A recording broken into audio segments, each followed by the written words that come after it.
Ladies and gentlemen, boys and girls, it is officially 2020. Technically, I've already released episodes this month of January, but they were all kind of pre-recorded because I had my kids coming in.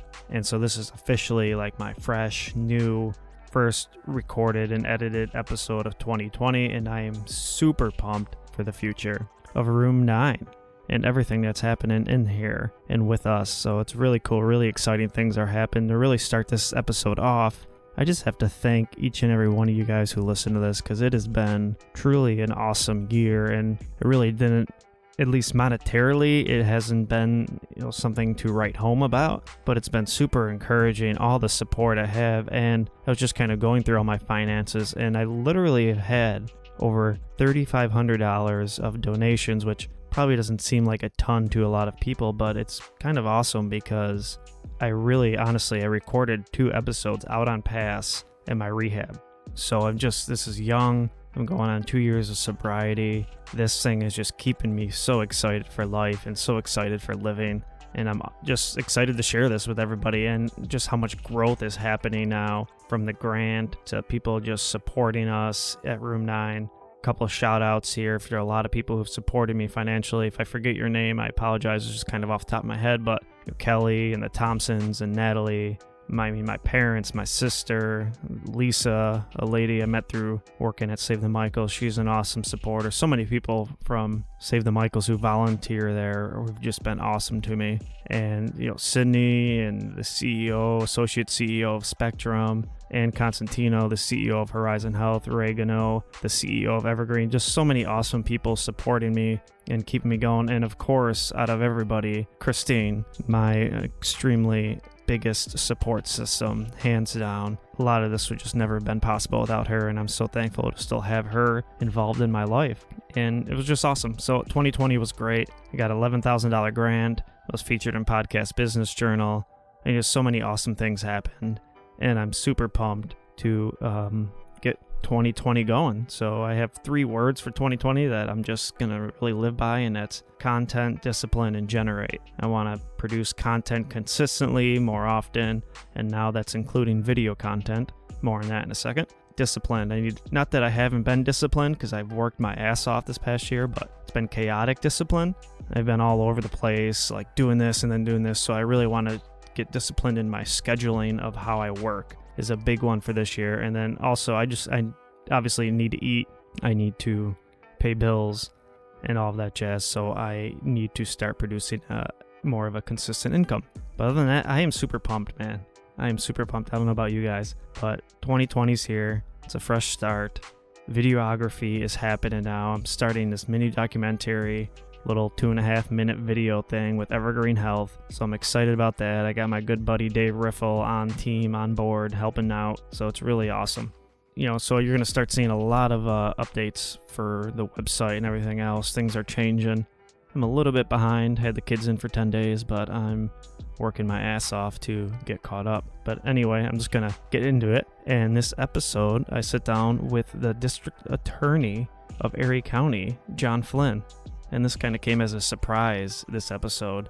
I was originally just going to do it, actually, with the assistant DEA that was in my case, or I guess technically kind of could be called still in my case, even though it's kind of done with. But he was Stephen Earnhardt, and he was kind of almost ended up at the end of everything being my lawyer, in a sense, where he was just talking to the judge and saying how good I was doing. He was a big fan of my podcast, so he got this hooked up. So special shout out to Stephen Earnhardt for getting that set up. That was really awesome of him. But yeah, it was interesting sitting down with John Flynn. He's a really down to earth dude. It was really kind of cool to break through the political shell and have a great conversation with him. Christine sits in and kind of co-hosts with me, and it was awesome. So I'm just gonna kind of let the episode speak for itself. Check it out, room9podcast.com. Get on our website, fill out contact forms. If you could help out with the money, the donations, that goes very far. Anything helps, including even just sharing social medias and links and spreading the word of mouth. Tell people to check out this podcast. Tell people you love it. Tell people how much it helps and makes you feel connected, because that's the whole point of it all. I think I don't even know what episode this is. I should probably get it together. I kind of think it's episode 52, but it's weird because I don't count the episodes that I collaborate with treatment providers in this number. So technically, I think I have like 64 episodes out, but I think this is just with me kind of doing my thing and just strictly Room 9. I believe it's episode 52, but anyway, it'll be on the information stuff and all that. So room9podcast.com, check it out. Here is an episode with the District Attorney of Erie County in Western New York, John Flynn. Enjoy, guys.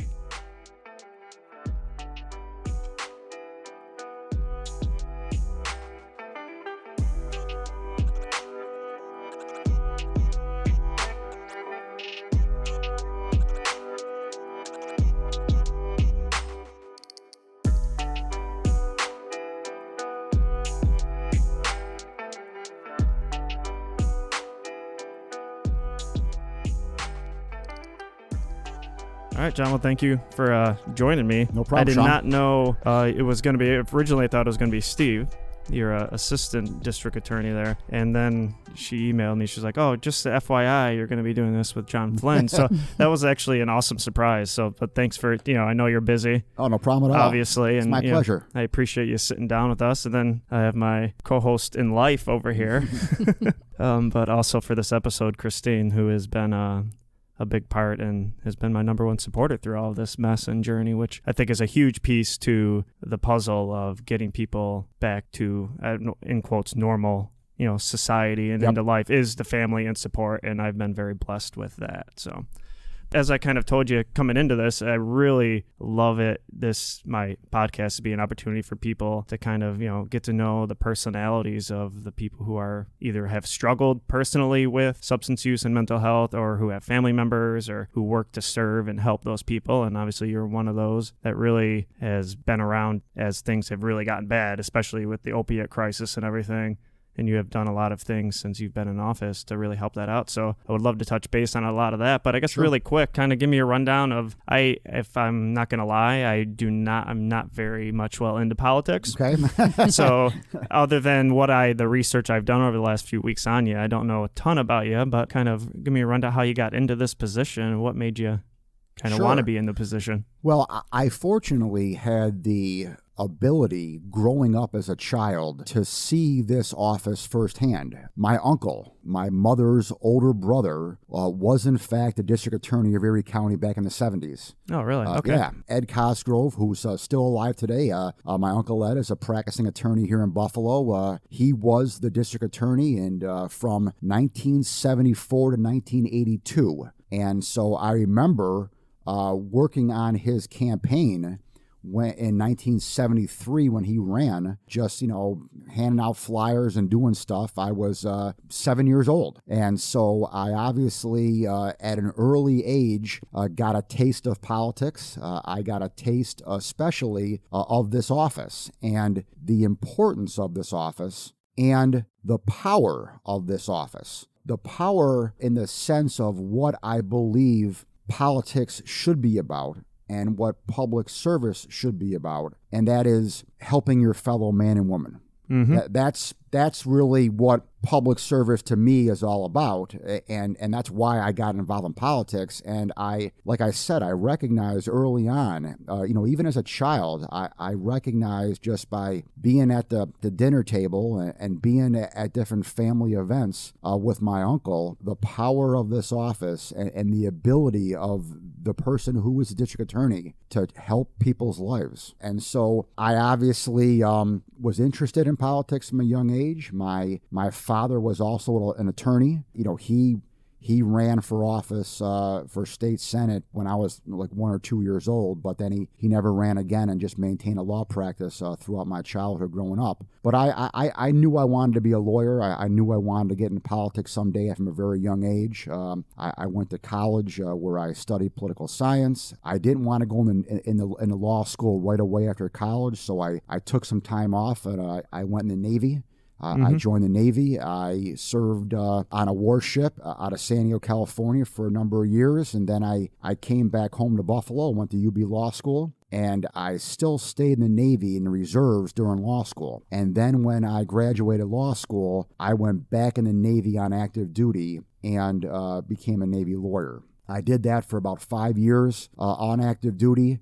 I again then came back to Buffalo, got off active duty, end up staying in reserves though, almost 15 more years, where I did 28 years total in the Navy. Awesome. I retired 2017 when I took over this job here, and so that's always been a part of my public service. Obviously, my time in the Navy, I saw service members, get caught up, using drugs. Obviously, in the military, unfortunately, there's a totally different paradigm than there is in the civilian world. There's a zero tolerance policy for drugs in the military, as there probably should be, due to the nature of that business. So my time in the military and dealing with drugs and criminal justice offenses, there really was no opportunity for second chances. There was no opportunity to get someone the help. It was unfortunately, we got to kick you out of the military for national security purposes. So again, that I had that mindset, obviously abided by those practices in the military, but when I got out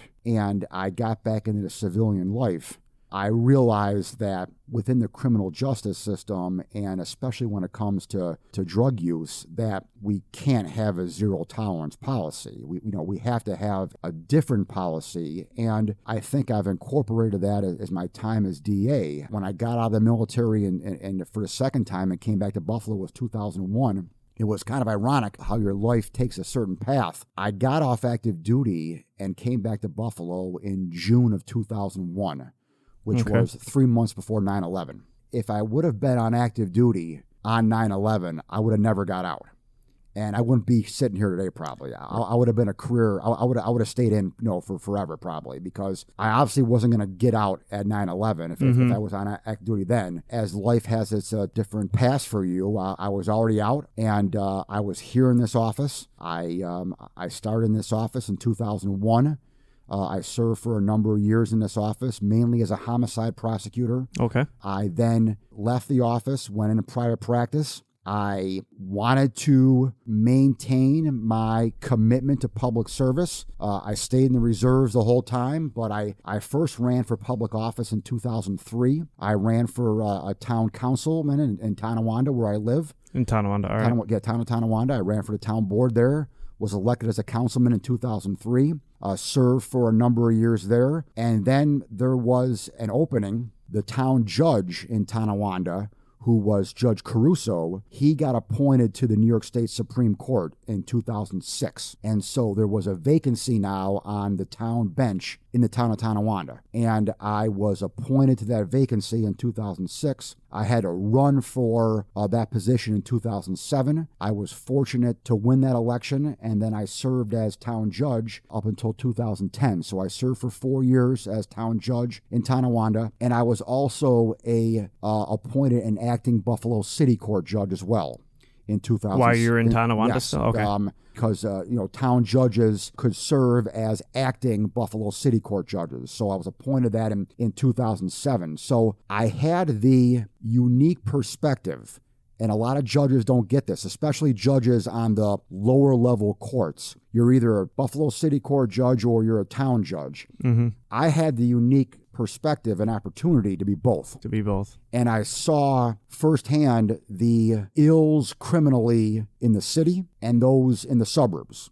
And then, obviously they overlap. But, there are obviously different crimes and different constituencies in the city than there are in the suburbs. And I had like I said, I had the unique opportunity to be both a town judge and a city court judge, where I was knee deep in obviously the criminal justice system there for 4 years as a judge. And then I left the bench. I became the town attorney in Tonawanda, which is involved everything from labor law to employment law to personnel law to still criminal law, because I oversaw the town prosecutor who processed and handled the traffic matters in the town of Tonawanda. It was more of a general counsel, kind of overall general legal practitioner as being the town attorney for the town of Tonawanda. And I obviously maintained a law practice as well during this whole time. During the whole time. I could do both. And what year was this around? This was in 2010.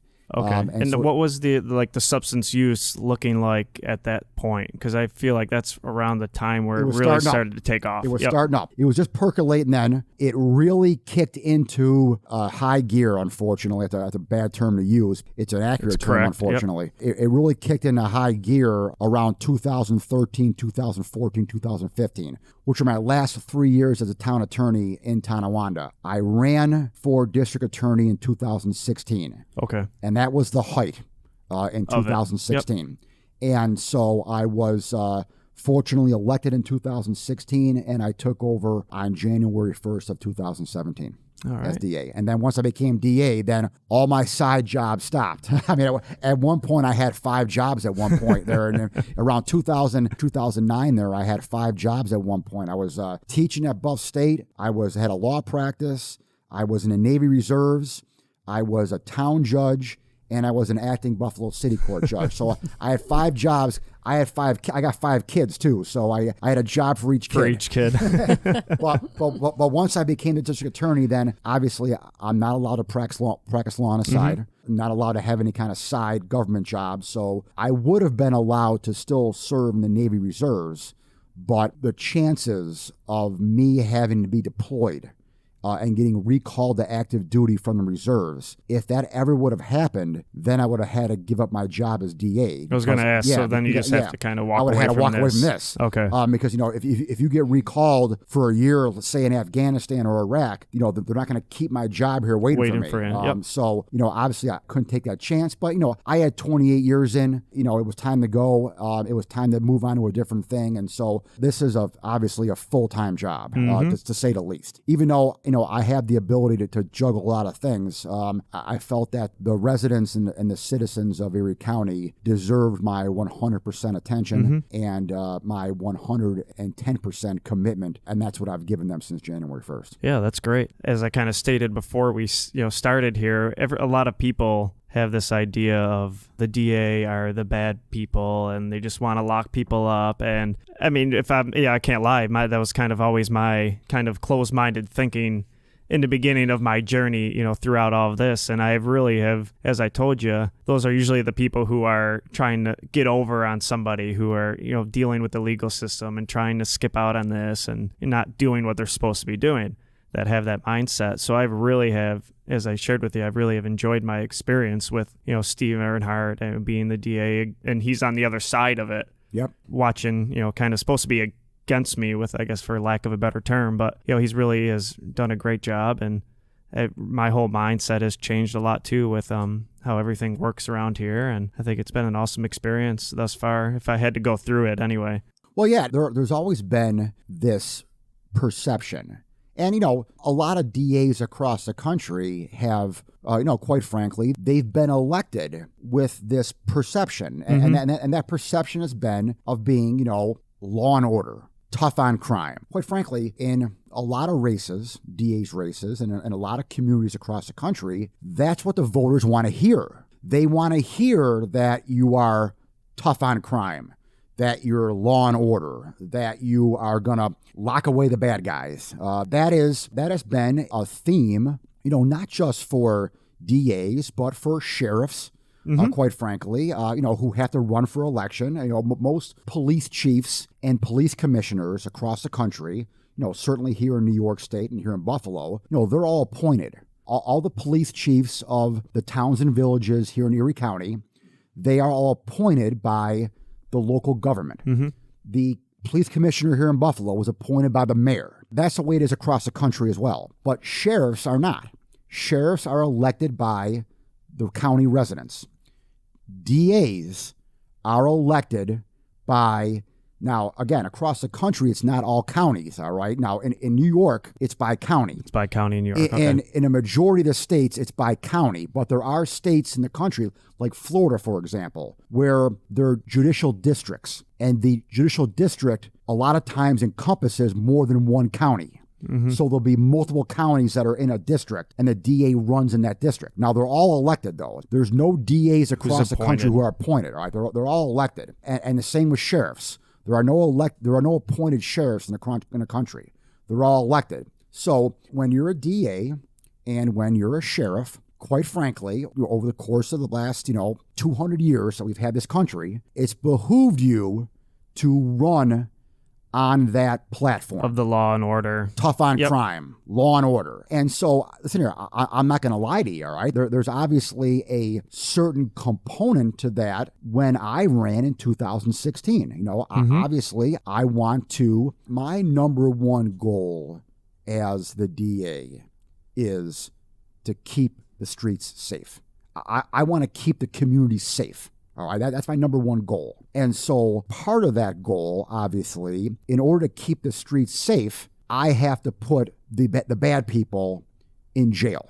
All right, because when bad people who are committing serious crimes, murder, rape, robbery, whatever, when they are in custody, they are off the streets. Not committing those crimes. Therefore, the streets are safe. All right, I recognized, even when I was running, I recognized it when I was in this office, and I recognized it when I was a judge, that keeping the streets safe, keeping the community safe, does not automatically mean throwing everyone in jail. Mm-hmm. It's not an automatic equation there, all right?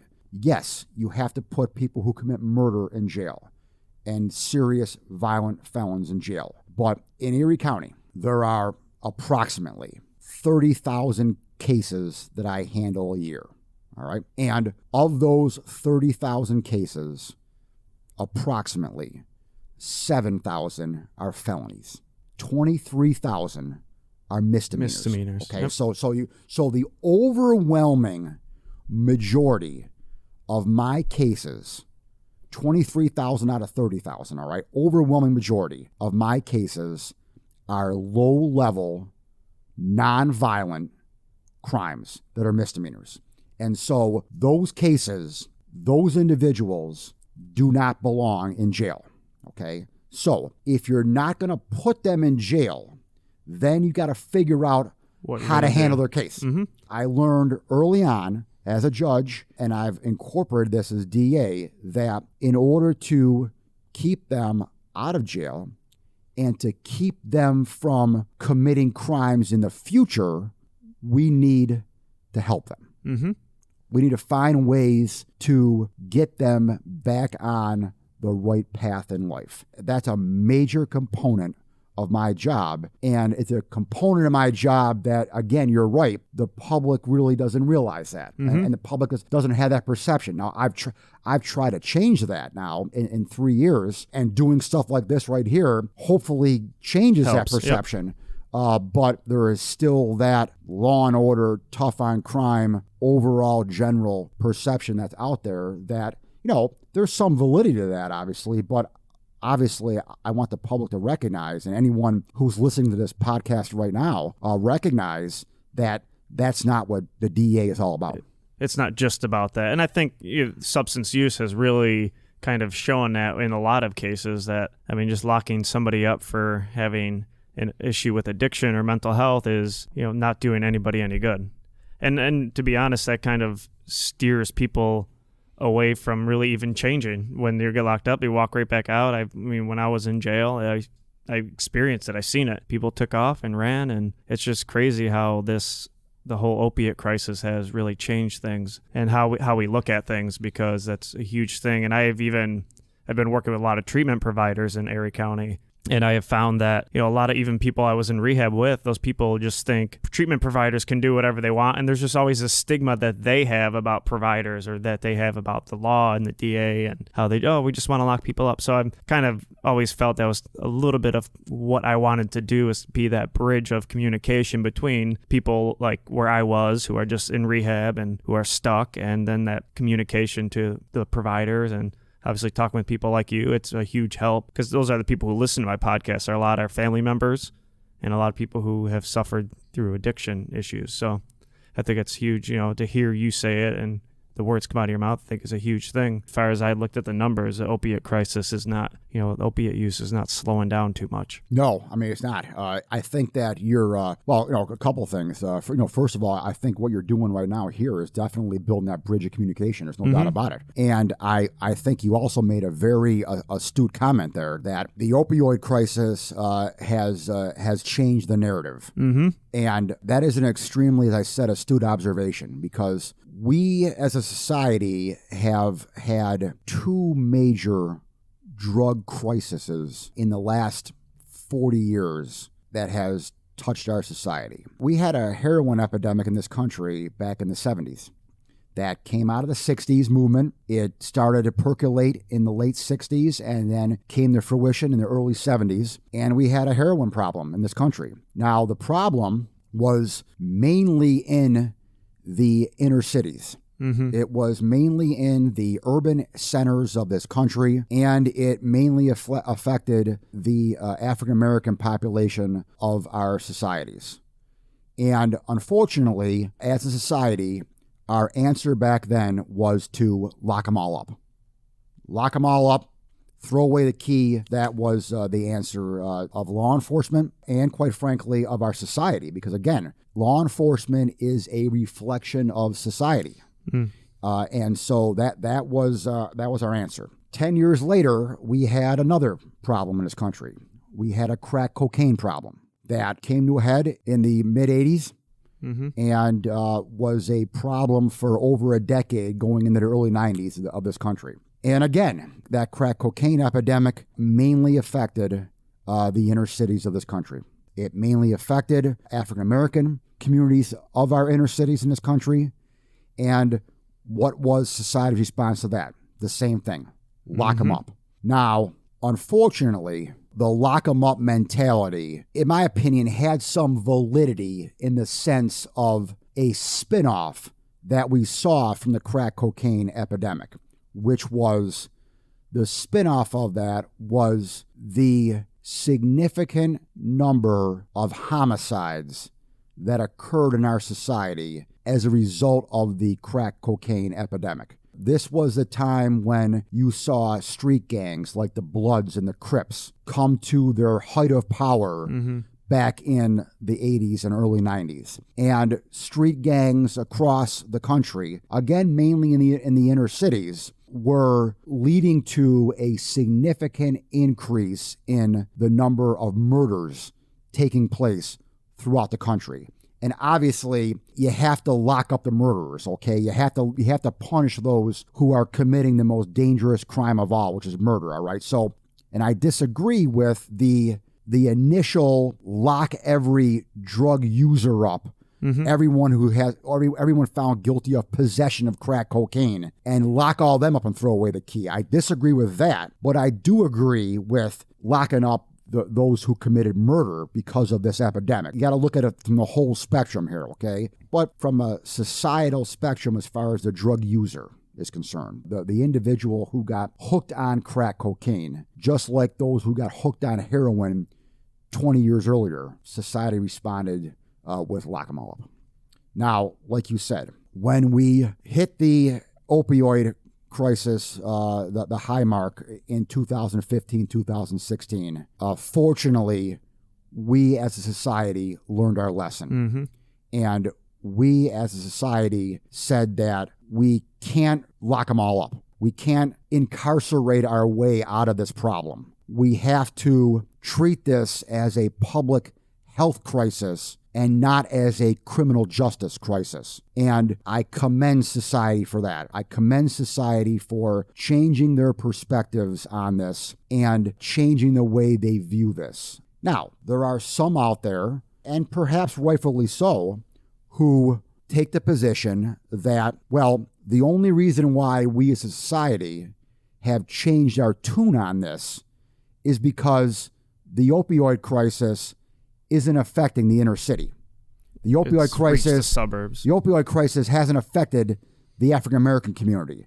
The opioid crisis has affected the Caucasian male. And if you want to be cynical about it, one could say that, well, it's awful convenient that society has now changed their tune here now and doesn't want to lock up the white man now and wants to help the white Caucasian male where they wanted to lock up the African-American male in the 70s and 80s.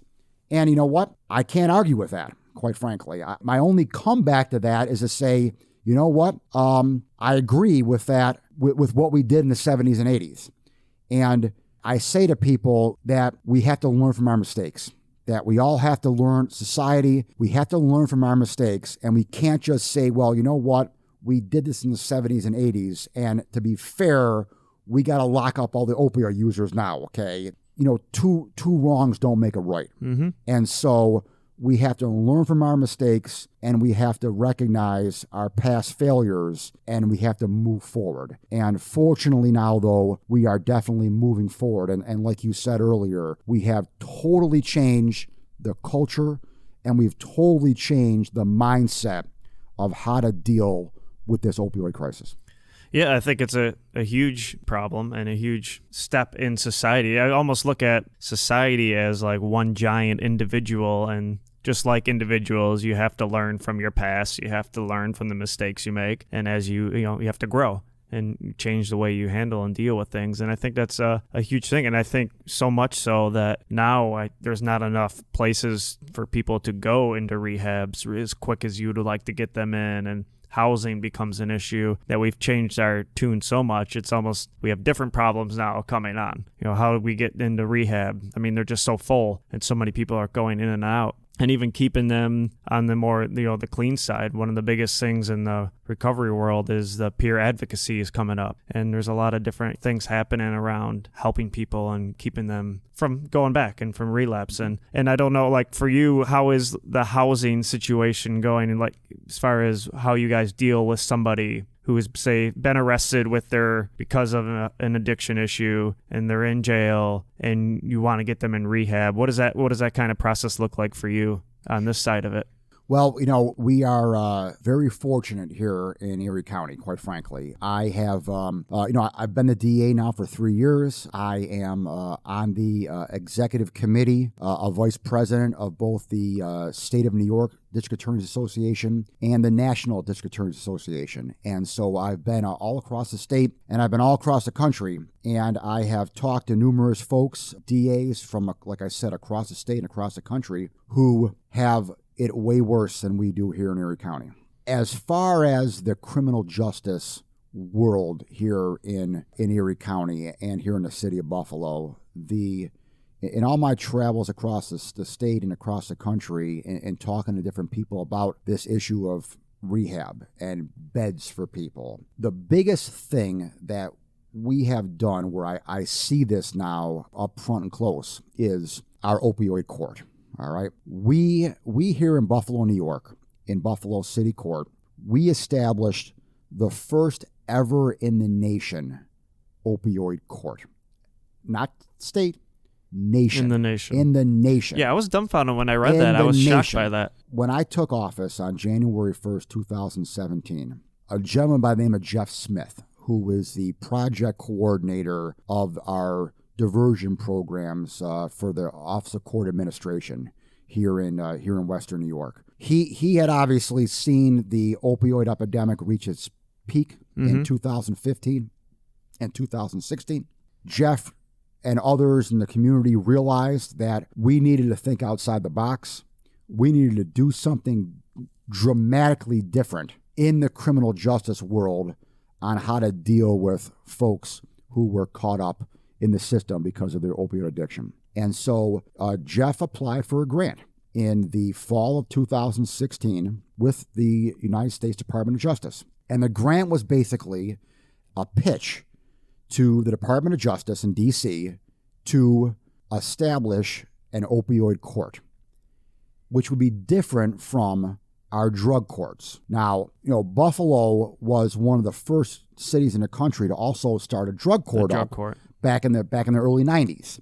other cities are going to fight for the very first one, but I'll give it Buffalo's got it. well, no, they don't have the first drug court. I'll give it to Miami, Florida. From my research, Miami, Florida was the first city in the country to establish a drug court back in the early 90s. But Buffalo was in the top 10, right there in the early 90s. So we established a drug court. We've had a drug court here in Erie County now for, over 20 years. The way that the drug court operates, though, here and across the country is that it's a sentencing court in the sense that you don't get in the drug court until your case is over, until you've been arrested, gone through the whole process, been either found guilty or pled guilty. By the time you get to that point, could be months later. Yeah. If not a year later in some cases, all right? And then you're about to be sentenced by the judge. And then you go into drug court at that point there. So what we were seeing here in Buffalo and in Erie County that you can attest to is that if 3 months goes by, if 6 months goes by, certainly if a year goes by, people were dying. Mm-hmm. People weren't making it that far. They were overdosing and they were dying. And so that's what we saw. Sean, we were seeing 1 or 2 deaths of individuals who were in our drug courts, our regular drug courts, 1 or 2 overdose deaths a week. That's crazy. A week. All right? Yeah, that's nuts. And we're like, all right, something's got to be done here, all right? So Jeff Smith put in this grant request to the Department of Justice. And his idea was, let's establish an opioid court where we get people into that court right away, the day they're arrested. Not wait till they're sentenced a year later, but get them into immediately. Get them into a program, get them into this overall court program right away. And so the Department of Justice liked that idea, and they gave us here in Buffalo almost $300,000 for that grant. Start that up. Awesome. And so what we did then was initially, to get back to your original question here, we started opioid court on May 1st, 2017. When we started it, we were on the day of arraignment, the first court date, we were getting individuals into inpatient facilities, getting them into beds within 24 hours, at the most 48 hours, okay, right away. And fortunately, we had enough beds here in Buffalo. Mm-hmm. Now, I can't say that about the rest of the country, okay? And I can't even say that when I talk to my colleagues across New York State. But fortunately, we in Buffalo had enough inpatient beds to put these people in right away. Now, we have changed that paradigm over the course of the past 2.5 years. So, like I said, we started opioid court in May of 2017. Here we are in January 2020. 2.5 years have gone by. And, we've learned, obviously, in 2.5 years, and we've made halftime adjustments, okay? And now we pretty much don't put anyone in inpatient facilities. Pretty much everyone in the opioid court now is in an outpatient facility, all right, of different kinds, okay? Mm-hmm. And so we obviously have people who go in for treatment, for a couple of days here and there. They stay at home and they go to outpatient mainly 100%. It's a combination. But fortunately, like I said, we here in Buffalo and Western New York, for whatever reason, seem to have a lot more open facilities than those across the country. Yeah, there's a lot around. There's a ton around. And I've worked with, Spectrum Health and Human Services, Horizon's another big supporter of mine, their CEO. Evergreen right now, I'm starting a little mini documentary for them, which is cool. So there are tons of people, and really, with the exception of one company who I really won't even mention, I have not found too many companies around that are not doing this because they want to help. Right. Everybody's there. I've met very few people who are just collecting a paycheck. And it really kind of changes your perception on society and how people are. Because I think if you watch too much news and read too much of the newspaper, everything is kind of negative. And even with this opiate crisis, you kind of see and hear a lot of negativity. But really, my experience and generally has just been people want to help. And people, don't want to walk over people. Yeah, I can testify to everything you're saying, John, from I guess the victim angle. Obviously, when everything first started with Sean, I did not assume it was heroin. I had no experience with it. My only perception was anyone that's doing heroin is living under a bridge. I didn't think they were like functioning humans. But coming from the victim perspective and not knowing how to navigate the court system or what was going to happen, after meeting with Steve and discussing with him, the first time of, my goal was rehabilitation. It was not punishment, which he appreciated coming from me. But he said, I have to take what you want to my boss, who is you. And he said, but I know that he's going to be open to taking the more rehabilitation approach. Then I wasn't looking for, I want him in jail or he needs help. And I can testify from my end that that's exactly what happened all the way through the process. Well, good. So, That's good to hear. And I totally agree, Sean, with a comment that you made there as far as, you recognize how many people do want to help. Mm-hmm. I tell people all the time that there are way more good people in this world than there are bad people. Than you think. I mean, even than bad people, okay? I mean, for every bad person out there, there are thousands of good people. Thousands, okay? I mean, the numbers aren't even close. So, yeah, what you see on the news and what you see on TV, obviously, listen here, the media, has to make money, all right? They have to sell advertisement rates, They okay? need viewers. They need viewers. Viewers don't want to see the individual who steals a candy bar from Walmart, all right?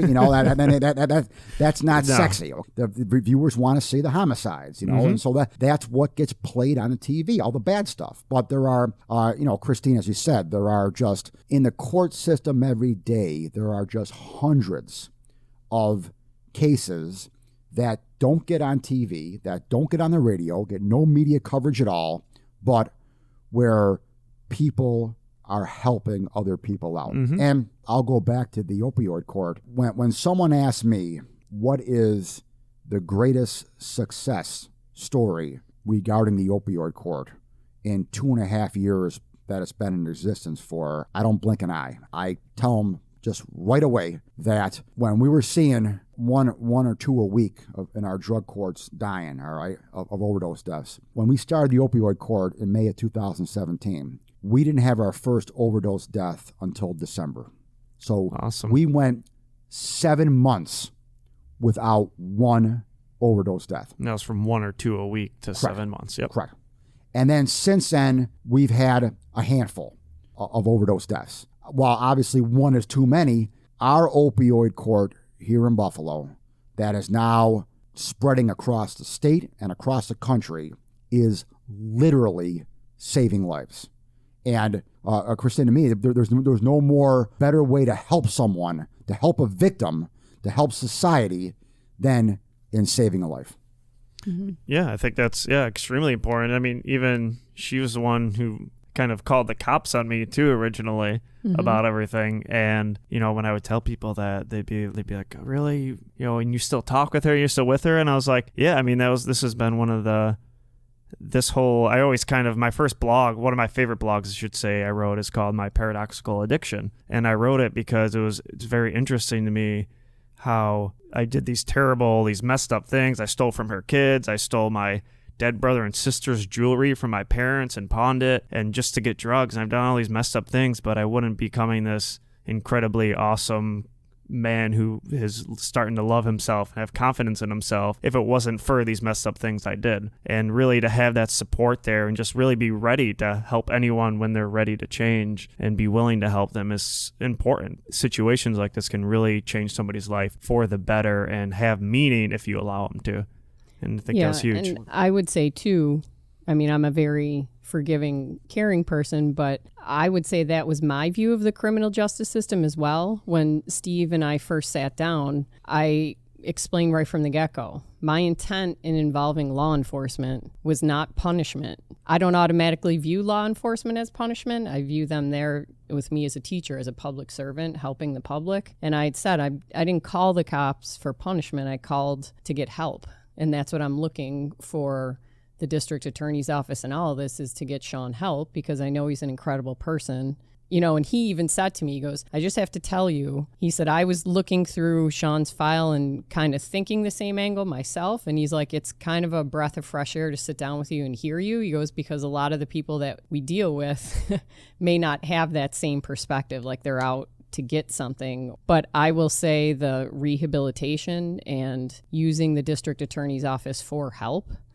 was exactly what happened. It wasn't a punitive, it was walking, stepping, and everything was explained along the way, like this is going to happen. And I would say, and that comes from you, top down, to everyone that works for you. But that was my absolute experience, was ultimately getting Sean the help. I knew at the time, because of everything that happened, he didn't have the money for it. I mean, everything, the courts and the whole district attorney's office helped in that entire process. Well, it's good to hear, and I'm glad you told me that, because I obviously can't look at every case in this office. I mean, I have, like I said before, we have almost 30,000 cases a year here. I have 90 lawyers who work for me, and so I obviously, what happens every day in Buffalo City Court for the 23,000 misdemeanors that are in Buffalo City Court and in all the town and village courts throughout this county, which are over 30. I, quite frankly, can't micromanage all that. I don't know what's going on, really. I know about the big cases, obviously. I know about the ones that are brought to my attention when something gets messed up.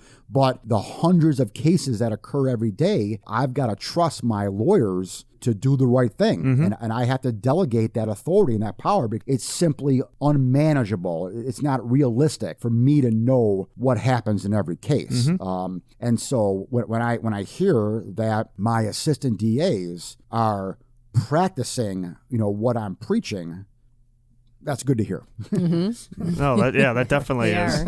Yeah, I'm pretty thankful for that myself, because I'm trying to think what I could have been in upstate for a handful of years. So that was kind of a good thing. Well, and also though, while I recognize that kind of both points that you both made, that sometimes you have to reach rock bottom before you can bounce back. And I recognize that, and I appreciate that, but I don't view the criminal justice system as an automatic rehabilitation entity, meaning that I don't believe in the concept that, in order to make this person see all the bad things they've done in the past and to really recognize all the mistakes that they've made, that a couple days or a couple weeks in jail may spark them back to life. That may teach them a lesson, all right? I don't think that that's the answer either, all right? I mean, I think that you can avoid jail. I think that if you, and the opioid court is a perfect example of this, and so is drug court in general, because again, drug court is, like I said before, it's a sentencing court, but instead of being sentenced to jail, you're being sentenced to drug court, okay? And you're not going to jail. So we obviously, in the criminal justice world, recognize that jail is not the only answer. And so I don't think, personally, that just putting someone in jail to wake them up, to have them recognize the mistakes they've made, is the answer. Well, I don't think it works. I think I'm really a rare case, because I've seen a lot of people who don't get anything from being in jail. I mean, there's nothing there. I think I needed that time alone, most of the day spent alone to really make the decisions I needed to make. But, I mean, no, I don't think that's the answer either for everybody. And I think it goes back to really the problem of every individual is so different, and how you get them to change their ways is really not even up to you. It's more of you can just always be there, willing to present guide the opportunity. But ultimately, it would have been up to you. I mean, I could do on my end of saying he needs help, but if you didn't want it, there's only so much that can happen. And not everyone is like you from the victim standpoint, in the sense that, like Steve told you, my assistant DA told you, not every victim comes to the table with that mentality. A lot of victims come to the table. Again, I think that a lot of loved ones who are victims initially come to the table with, I want to help this person. But quite frankly, a lot of them, after time has gone by and the person's not changing, give They're up. done. Yeah. Are done. Now, those who are not loved ones, like, take a business, for example, all right? I won't name any businesses, but I mean, just take a generic business who has an individual who has come in and robbed their store and has repeatedly been a nuisance in their store in order to feed their drug habit, in order to feed themselves sometimes by stealing food just to survive because they're out in the streets and they're living on the streets because of a drug habit. Obviously, they sometimes come to the table with the mindset of, I want this person punished. And I get that. So, we have to somehow have a conversation with them. And, it may not be a business. It may be, a random owner of a vehicle where an individual who is trying to feed their drug habit sees a cell phone in a car and smashes the car window and grabs the cell phone and sells the cell phone. And now they've caused, significant damage to someone's vehicle, over $1,000 now of criminal mischief, now a felony. And, the person whose car that is obviously wants justice. They're mad because their car got smashed into and their cell phone got taken. And I get that. I totally understand that. Sometimes, though, my office has to have a conversation with that person and say, listen here, the individual who did that is not a criminal, all right? They are an individual who has an opioid problem, who is addicted to drugs. And, they got addicted to drugs through non-criminal means in the sense that, Sean, as you know, from seeing people and working with people in this field, a tremendous amount of individuals who got addicted to opioids got their first opioid legally.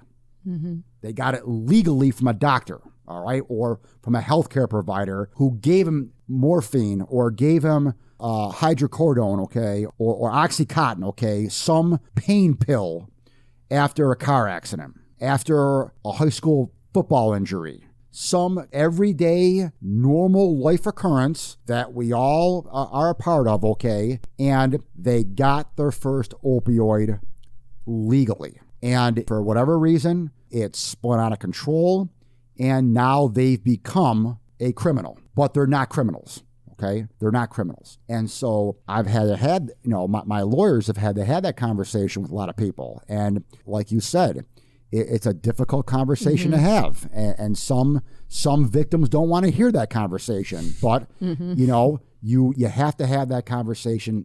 At the end of the day, while I obviously represent the victim, while I obviously care what my victims think, the victim isn't my client, okay? My client is the state of New York. My client is society.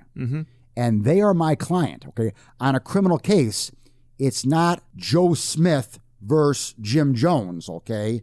It's the people of the state of New York versus Jim Jones. I represent the people of the state of New York. Now, I recognize that the victim is a resident of the state of New York, okay? I recognize that you're a resident of the state of New York, okay? I recognize that, you are part of society, all right? So I'm not oblivious to that. But the victim isn't individually, per se, my client. So sometimes I got to override a victim and do what's best for society. Which is awesome to hear. I think a lot of that kind of scared me with my closed-mindedness coming in the beginning of this was like, she has really no say officially in, what happens to me. And I think that was kind of that was a big explained to me eye-opener. too. Yeah. I put forth what I would like to see happen, but I was very clear on the fact that it wasn't I wasn't deciding or making any decisions along that end. But I would think that would be a tough sell to a lot of victims of they're not a criminal. I would think that would be tough in a lot of cases to sell. Yeah, it is. It is tough to sell. But listen here, as long as my attorneys, and I have, numerous victim advocates who work in the office who are not attorneys, who are, basically social workers, who work in the office as well, who have the training, and the expertise to sit down and to talk to victims and just explain to them, just how it was explained to you, what the process here is and what we're trying to do here. And yeah, don't get me wrong. I mean, I obviously care very much what the victim thinks. I obviously care very much what the victim says. And the victim's recommendations go a long way with me. So it's just finding that balance. It's obviously reviewing every case on a case-by-case basis. This is not a one cookie cutter fits all. Okay, we got a lot of different Christmas cookies here. Okay, we got Christmas trees, we got wreaths. We got a lot of different cutouts here. Okay, I'm a big Christmas cookie fan. We got a lot of different cutouts here. Okay, and so not one size does not fit all, and those conversations with victims and the decisions on each case are going to vary depending on the facts of each case. Mm-hmm. Yeah, I like the Christmas cookies there. But I think it goes back though to every individual is so different how you deal with them, and if there was this cookie cutter answer, there wouldn't be no crime. There wouldn't be addiction. There wouldn't be no problems. And unfortunately, things are not that black and white. But I guess kind of to wrap things up, one question I did want to, well, I guess it's a two-part question. What are some things where the state and the DA have come along with addiction, like where they have grown, and where do you kind of see some parts that you guys need to get better at? Well, I think that we need to get better at, from a law enforcement standpoint, the opioid, the drugs that back in the day when you were using, all right, and what individuals now are getting on the streets every day, they're coming from somewhere, all right? Mm-hmm. They're not just falling out of the sky, all right? They're coming from somewhere, and there's always a supply and demand paradigm here when you're talking about criminal justice and drugs, all right? Do you focus on the supply? Do you focus on the demand? And how do you use your resources? And we only have limited resources, mm-hmm. obviously. You got to do both, but we obviously need to improve our coordination efforts with law enforcement all across the country on stopping the flow of opioids into the country. Now, again, I think that we've done a good job in the sense that I think that we have gotten the message out to the medical community that you can't just keep prescribing these pills. Mm-hmm. I think we've improved on that. But, from a law enforcement standpoint, we obviously are seeing, fentanyl come in this country in droves. Fentanyl is mainly, it's a synthetic drug. It's not a natural drug. It doesn't grow out of the ground like the poppy does from heroin, all mm-hmm. right, or the cocaine does from the coca plant, okay, or even marijuana does from the marijuana plant. I mean, it's not a natural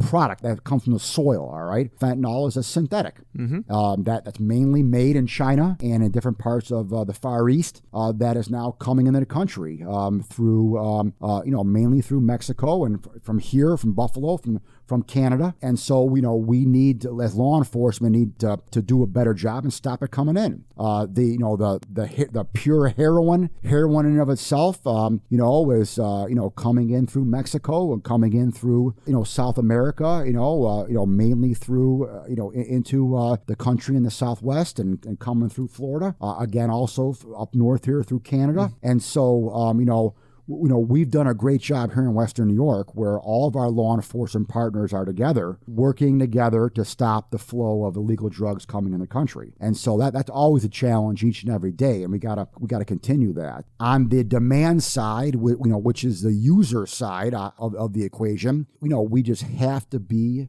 vigilant. We have to keep putting people in diversion programs, putting people in drug courts, putting people in opioid court, and getting people the help that they need. Just because we've had great numbers and great success in our opioid court, we can't rest on our success. Mm-hmm. All right, we have to keep going. I mean, I hate to even mention my hated the hated New England Patriots, okay? But they when they win a Super Bowl, they try to win one next year, okay? You don't stop at one Super Bowl. You keep going to win more and more Super Bowls. And so we need to keep going, and we need to keep winning. We need to keep our success going in opioid court. We need to keep our success going in drug court. Yes, we've seen the number of overdoses go down, pretty dramatically in the course of the past 3 or 4 years here, all right? Mm-hmm. Since our peak in 2006. But there's still too many. We haven't turned the corner yet. We're not done yet. We can't quit the fight now. We got to keep the fight going. We got to be vigilant, and we got to do everything that we can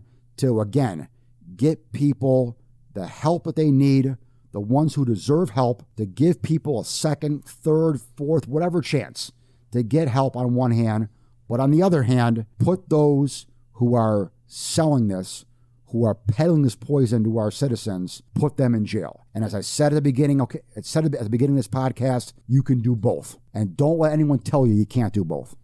No, I agree. And I think it's awesome, to be here and have a conversation with you and to hear that. And I think when you said that we have to keep learning as we go and growing from our mistakes and looking in the past and how can we change things, how can we do things differently, how can we do it better? And I think that's the key to really, obviously, anything in life. Agreed. So I don't know, do you have any other comments, questions? No, this is great. Yeah, John, I appreciate you. Thank you very much. Sitting down. To kind of make it a little chilled out here, what's you already mentioned the Patriots are your favorite football team. What's your favorite color, favorite food there? I'm hoping that the Patriots lose on Sunday because the only way that the Bills can have a home playoff game. So I mean, people. I'm not sure people realize this, but there is a chance for the Bills to have a home playoff game. But the only way that happens is that if Tennessee, who plays New England this week, Tennessee has to win 2 games, and we have to win 2 games to have the AFC Championship game here in Buffalo. So that's not happening. I'm hoping that Tennessee beats the Patriots. I'm a huge football fan. I'm a huge Bills fan. Obviously, my favorite color is green, and my favorite thing to drink is green tea. That's perfect. Which I'm having some here right now as podcast. We are huge tea fans over here as well. So, all right, John, thank you again very much. Thanks, I appreciate it. Yep. Bye. Thank you.